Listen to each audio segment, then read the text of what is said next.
Video like जरूर कर लीजिए और ऐसे वीडियो लगातार फ्री में पाने के लिए चैनल को तुरंत सब्सक्राइब कर लीजिए और बेल आइकन को जरूर टैप कर लीजिए ताकि आगे भी सारे वीडियो आपको मिलते रहे। यूट्यूब में फॉलो करते हैं तो प्लीज ये वाला फ्री टेलीग्राम चैनल जरूर ज्वाइन कर लीजिएगा। सारे नोटिफिकेशन सारे अपडेट यहीं पे आते हैं, ध्यान रखिए। नमस्कार साथियों, स्वागत है आप सभी का स्टडी फॉर सिविल सर्विसेज में। यह है हमारी वर्ल्ड ज्योग्राफी क्लास और वर्ल्ड ज्योग्राफी क्लास में जो आज का विषय हम पढ़ने वाले हैं वो है विश्व में परिवहन। ठीक है, ट्रांसपोर्टेशन जो है हमारा उसकी हम बात करेंगे। ठीक, इससे पहले की क्लास में हमने विश्व के जो प्रमुख कृषि और मत्स्य क्षेत्र हैं उनके बारे में चर्चा की थी। आपने वीडियो नहीं देखा है तो जाकर के देख लीजिए। प्रॉपर हमें तरीके से फॉलो करिए तो आपको इसमें बहुत हेल्प मिलेगा, रिवीजन में हेल्प मिलेगा। सारे पॉइंट आपको जो पेड ग्रुप के मेंबर्स को दिए जाते हैं वो यहाँ फ्री आपको दिए जा रहे हैं, तो इससे अच्छा और कुछ भी नहीं हो सकता। ठीक है, तो चलिए बिना किसी देरी के शुरू करते हैं। देखिए, सबसे पहले बात करते हैं परिवहन क्या होता है। तो परिवहन होता है किसी भी वस्तु या व्यक्ति को एक स्थान से दूसरे स्थान तक ले जाना। ठीक है, मान लीजिए कोई व्यक्ति है जो ए पॉइंट से बी पॉइंट पर जा रहा है तो इसको हम बोलेंगे वो परिवहन कर रहा है। ठीक है, अब परिवहन यानी ट्रांसपोर्टेशन के बहुत सारे मोड होते हैं यानी साधन होते हैं। जैसे ट्रांसपोर्टेशन कैसे कर रहा है, हो सकता है वो पैदल भाग के जा रहा हो, ठीक है, तो पैदल यात्रा कर रहा है। हो सकता है वो कार में बैठ के जा रहा हो तो कार द्वारा यात्रा कर रहा है, लेकिन कार चल किस पर रही होगी, रोड पे, तो वो सड़क परिवहन हो गया। हो सकता है वो ट्रेन में बैठ के जा रहा हो तो वो रेल परिवहन हो गया। हो सकता है हवाई जहाज से जा रहा हो तो वायु परिवहन हो गया। और हो सकता है समुद्र के माध्यम से या नहरों के माध्यम से जा रहा हो या नदी के माध्यम से जा रहा हो तो वो जल परिवहन हो गया। तो ये होते हैं परिवहन और परिवहन के साधन। सभी परिवहन के साधनों में जो सबसे महत्वपूर्ण है साथियों वो है सड़क परिवहन। ध्यान रखना, सबसे इम्पोर्टेंट सड़क है। ठीक है, जिस देश की सड़कें जितनी बेहतर होती हैं वो देश उतनी ही तरक्की करता है, इस बात को सदैव ध्यान रखना। ठीक है, हमेशा।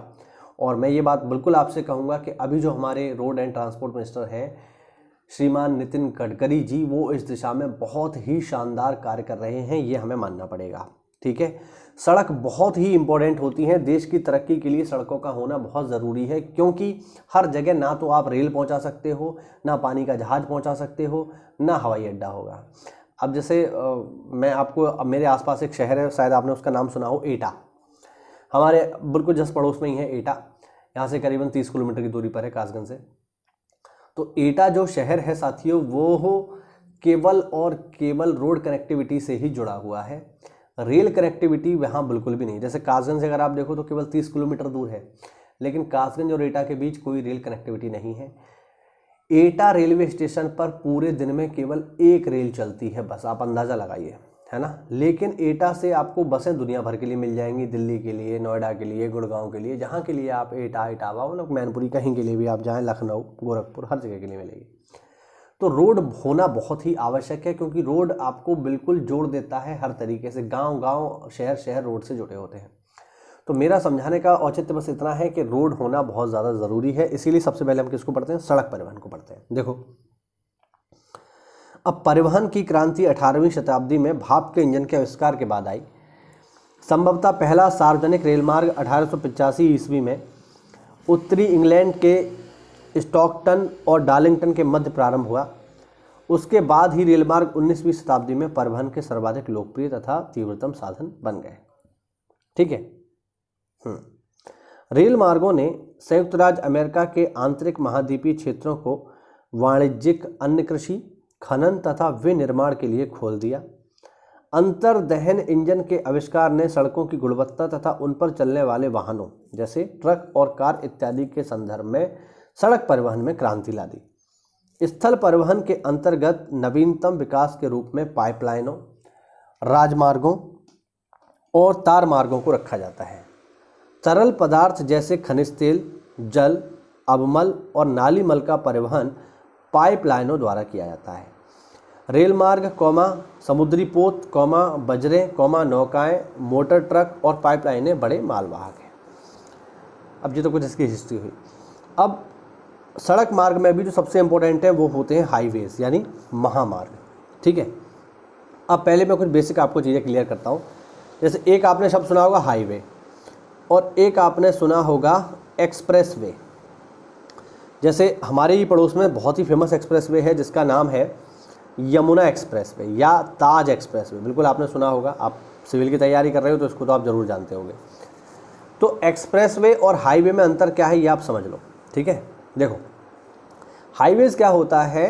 हाईवेज दो बड़े शहरों को आपस में या दो महानगरों को आपस में जोड़ने वाली सड़क होती है, हाईवे, ठीक है।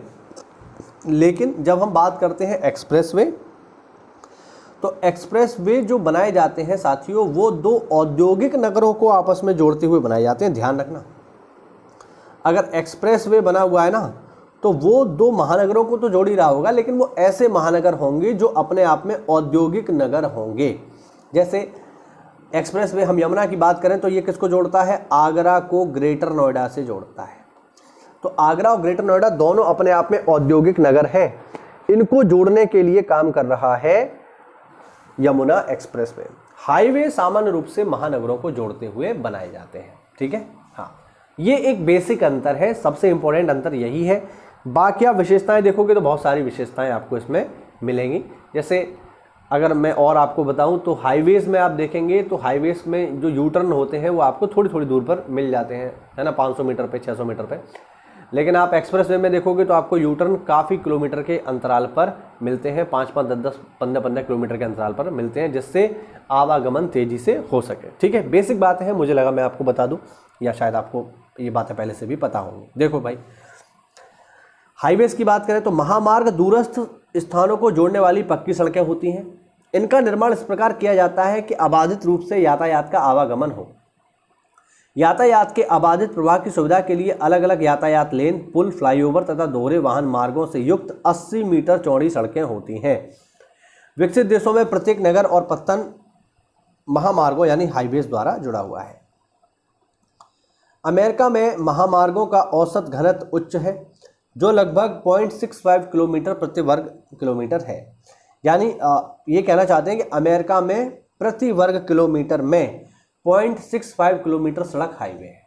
यानी आप अंदाजा लगाइए, 1 किलोमीटर में से 650 मीटर सड़क हाईवे है, तो काफ़ी ज़्यादा हो गया, नहीं हो गया? 1000 मीटर में से 650 मीटर सड़क हाईवे है, तो काफ़ी ज़्यादा है। प्रत्येक स्थान महामार्ग से 20 किलोमीटर की दूरी पर स्थित है। यानी कोई भी जगह ऐसी नहीं है अमेरिका में जिसके 20 किलोमीटर के रेडियस में कोई हाईवे ना हो। पश्चिमी प्रशांत महासागरीय तट पर स्थित नगर पूर्व में अटलांटिक महासागर तट पर स्थित नगरों से भली भांति जुड़े हुए हैं। इस प्रकार उत्तर में कनाडा के नगर, दक्षिण में मैक्सिको के नगर से जुड़े हुए हैं। ट्रांस कनाडियन महामार्ग पश्चिम तट पर स्थित ब्रिटिश कोलंबिया प्रांत के वैंकूवर स्थान को पूर्वी तट पर स्थित न्यूफाउंडलैंड प्रांत के सेंट जॉन नगर से जोड़ता है, तथा अलास्का राजमार्ग कनाडा के एडमंटन को अलास्का के एंकरेज से जोड़ता है।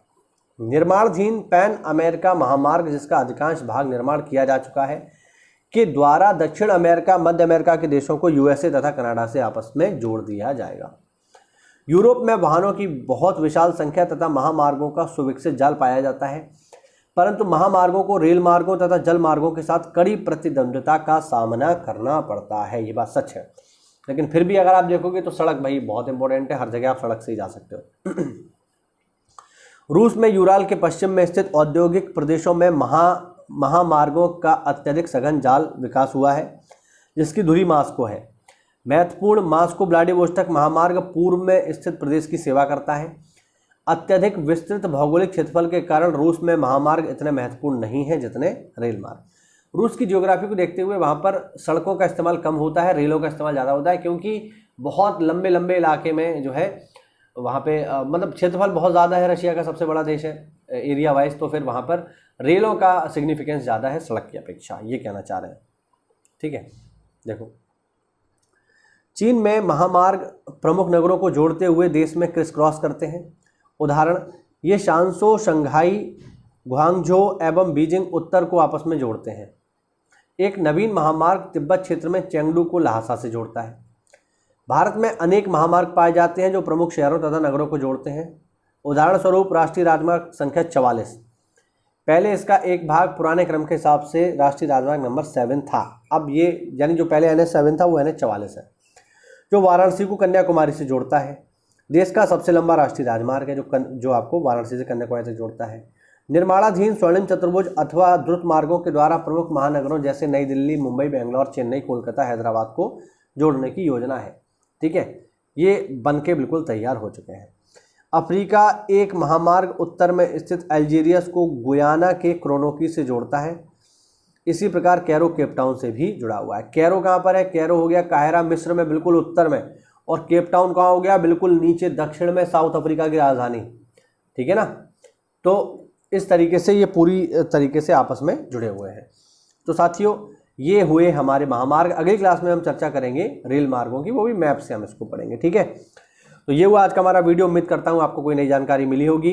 तो ऐसा है तो वीडियो को लाइक करिए साथियों, चैनल को सब्सक्राइब करिए, और अगर आप हमारे किसी भी पेड ग्रुप से जुड़ना चाहते हैं तो दिए गए नंबर्स पे कॉल करिए, जो कि पीसीएस, बीईओ और आरओ परीक्षाओं के लिए चल रहे हैं। मिलते हैं अगली क्लास में, तब तक के लिए जय हिंद, जय भारत, वंदे मातरम।